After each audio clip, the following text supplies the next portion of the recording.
নমস্কার বন্ধুরা, সুপ্রিয়া কিচেনে তোমাদের সবাইকে স্বাগত। সবাই কেমন আছো? আশা করি সবাই ভালো আছো। তো দেখো, আজকে আমি এখানে চিকেন রান্না করব। তো তার জন্য আলু আমি কেটে ধুয়ে নিয়েছি, আর এখানে আমি চিকেন নিয়েছি, আর চিকেনের মধ্যে সব মশলা আমি মাখিয়ে নিয়েছি।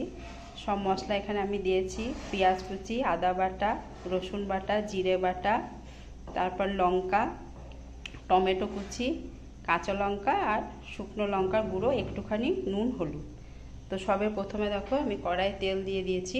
এরপর আমি আলুটাকে ভালো করে ভেজে নেব।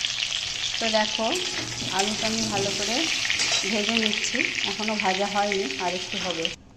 তো দেখো, আলুগুলো আমার ভাজা হয়ে গেছে। তো এবার আমি কড়াইয়ে জিরে আর তেজপাতা ফোড়ন দেব। তারপর আমি চিকেনটাকে, ম্যারিনেট করা চিকেনটাকে আমি ঢেলে নেব।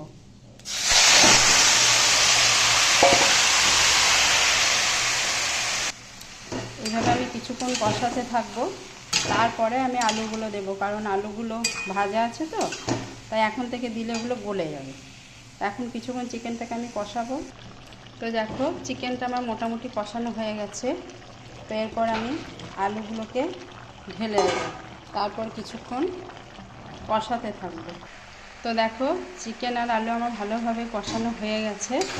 তো এবার আমি এটাতে জল ঢেলে দেবো ও কিছুক্ষণ ফোটার জন্য অপেক্ষা করব। তো অল্প পরিমাণ জল ঢেলে দিলাম।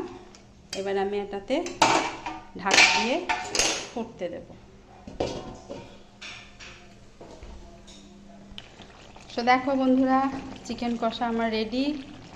এবার আমি নামিয়ে নেব বাটিতে। আর আমার ভিডিওটা তোমাদের কেমন লাগলো অবশ্যই জানাবে।